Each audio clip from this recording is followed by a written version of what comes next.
अस्सलाम वालेकुम वरहमतुल्लाहि वबरकातुहू। दोस्तों आऊं आहियां अली हसन अब्बासी ऐं अवां जेकॾहिं मुंहिंजो चैनल पहिरियों दफ़ो ॾिसी ऐं ॿुधी रहिया आहियो त बराए महिरबानी मुंहिंजे चैनल खे सब्सक्राइब कंदा, बेल आइकन खे क्लिक कंदा ऐं जेकॾहिं मुंहिंजी ऑडियो पसंदि अचे त उनखे लाइक कंदा ऐं कमेंट बॉक्स में पंहिंजी राय खां आगाह कंदा। किताब जो नालो आहे हिकिड़ी मिलंदी आहे ज़िंदगी। जिया पेज जाखोड़ में सुंदरता जूं 51 कहाणियूं। सिंधीकार महमूद मुग़ल, छपाईंदड़ अमरता पब्लिकेशन, हैदराबाद सिंध, फरवरी 2021। कहाणी आहे मुंहिंजी माउ दुनिया जी ख़ुदगर्ज़ तरीन मड़ हुई। मुंहिंजी माउ दुनिया जे उन्हनि माउरुनि मंझां हिकु हुई जेके सिर्फ़ु ख़ुदगर्ज़ी ॼाणंदियूं आहिनि। जॾहिं ॿार नेरनि में चॉकलेट खाईंदा आहिनि त मां रिब पियो खाईंदो हुउसि, या वरी बेदा ऐं डबल रोटी मुंहिंजो नसीबु हूंदा हुआ। जॾहिं ॿिया लंच में बोतलूं पिया पीअंदा हुआ या बर्गर पिया खाईंदा हुआ त मूं वटि सदाईं घर जो ठहियलु सैंडविच हूंदो हो। बसि तव्हां हाल ॼाणी सघो था, मां ॿियनि ॿारनि खां मुख़्तलिफ़ हूंदो हुउसि, पर उन भोगनामे मां को अकेलो कोन हुउसि। मुंहिंजी भेण ऐं ॿ ॿिया भाइर बि इन ख़ुदगर्ज़ माउ खे ईअं ई भोॻींदा हुआ जीअं मां भोॻींदो हुउसि। अमां जो उन ॻाल्हि ते ज़ोर हूंदो हो त खेसि ख़बर हुअणु घुरिजे त असीं सभु किथे आहियूं। ईअं लॻंदो हो ॼणु कंहिं ज़ंजीर सां ॿधल हुजूं। खेसि उन ॻाल्हि जी पक करणी हूंदी हुई त असांजा दोस्त कहिड़ा कहिड़ा आहिनि ऐं असीं केॾांहुं केॾांहुं वञूं था। संदसि उन ॻाल्हि ते इसरार हूंदो हो त जे असीं 1 कलाक जी मोकल वठी घरां वञूं था त उहो 1 कलाक खां घटि त थी सघे थो, 1 कलाक खां 1 मिंट बि मथे थी नथो सघे। मूंखे उहो सभु तस्लीम कंदे शर्म अचे थो, पर हूअ वाक़ई बि सभु ईअं ई कंदी हुई। ईअं बि थींदो हो त कॾहिं कॾहिं असीं पंहिंजी मनमानी कंदा हुआसीं ऐं पोइ बाबा जे सूट जो पुराणो पटो असांजी मरमत कंदो हो। छा तव्हां उन ॻाल्हि जो तसवुरु करे सघो था त हिकु पटो ॿारनि खे कुटे थो सिर्फ़ु उन करे जो उन्हनि नाफ़रमानी कई हुई। हाणे तव्हांखे सम्झ ईंदी हूंदी न त अमां केॾी न ख़ुदगर्ज़ हुई। असांखे साफ़ धोतल कपिड़ा पाइणा पवंदा हुआ ऐं उन खां अॻु विझणो ज़रूरु पवंदो हो। ॿिया ॿार साॻिया साॻिया कपिड़ा अलाए केतिरा ॾींहं लाॻी पिया पाईंदा हुआ। असां लाइ बेइज़तीअ जो शदीद तरीन अहसासु उहो बि हूंदो हो त हूअ असांजा कपिड़ा पाण सिबंदी हुई त जीअं पैसा बचाए सघजनि। असांजी माउ अलाए छो अहिड़ी हुई, जेका ॿियनि खां अलॻि अलॻि पई लॻंदी हुई। अञा उन खां वधीक बदतर ॻाल्हि ॿुधो, असांखे हर राति 9 वॻे खां अॻु सुम्हणो पवंदो हो ऐं हर सुबुह जो 8 वॻे उथणु लाज़मी हो। पंहिंजे दोस्तनि जा असां ॿेपरीअ ताईं निंडूं न करे सघंदा हुआसीं। उन महिल जंहिं महिल हू निंडुनि जा मज़ा माणींदा हुआ, असांजी माउ असां खां कमु कराईंदी हुई।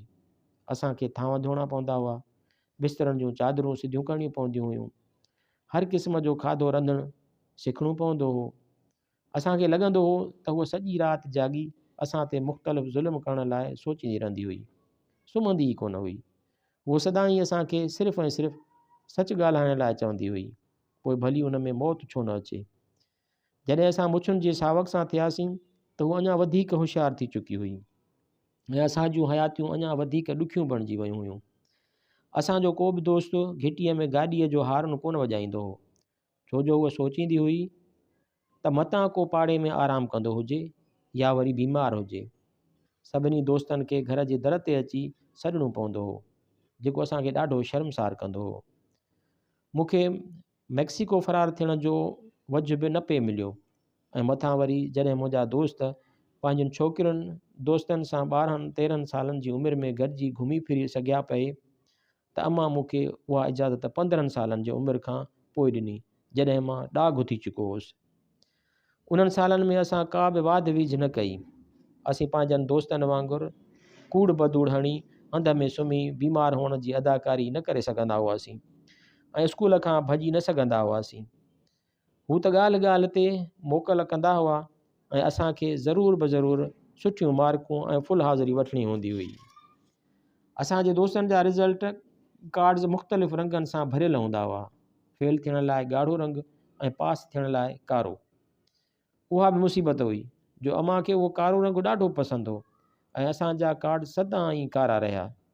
कारे खां सवाइ को ॿियो रंग उन्हनि ते चिटिजी न सघियो। जीअं जीअं वक़्तु गुज़रंदो रहियो असां सभु शर्मनाकीअ जे हालतुनि मां गुज़रंदा रहियासीं। सभिनी ॿारनि हाई स्कूल मां ग्रेजुएट कयो। अमड़ असांजी कुझु दाबा कावड़ ऐं सख़्तियूं कंदी रही ऐं केर बि स्कूल मां सवाइ इज़त जे ॿियो कुझु बि हासिलु न करे सघियो। असांखे त कॾहिं कंहिं क्लास मां बि कोन कढियो। अमां माउ जी हैसियत सां मुकमिल नाकाम वई। संदसि चइनि ॿारनि मां सभिनी आला तालीम हासिलु कई। असां मां को बि कॾहिं गिरफ़्तार न थियो, न का तलाक ॾिनई ऐं न वरी ज़ाल या मुड़ुस ते हथु खयाईं।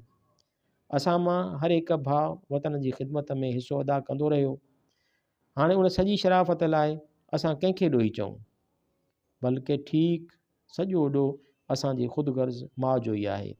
ॾिसो न, कहिड़ियूं कहिड़ियूं शयूं असां न करे सघियासीं, कॾहिं एहतिजाज में शरीक न थी सघियासीं, न किथे बाहि ॾिनीसीं, न भञ-ड्रा, न का चोरी, न गोड़ जेको लखे माण्हू कंदा आहिनि।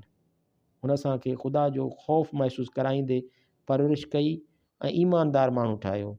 उन ॻाल्हि खे बुनियादु बणाईंदे मां पंहिंजनि 3 ॿारनि जी परवरिश करे रहियो आहियां ऐं मुंहिंजो क़दु थोरो ऊचो थिए पियो, छो जो मां बि उन महिल फ़ख़ुरु महसूसु कंदो आहियां जॾहिं मुंहिंजा ॿार मूंखे ख़ुदिगर्ज़ पी छॾींदा आहिनि। मां धणीअ जो बेहदि शुक्रगुज़ार आहियां जंहिं मूंखे दुनिया जी ख़ुदिगर्ज़ तरीन माउ ॾिनी।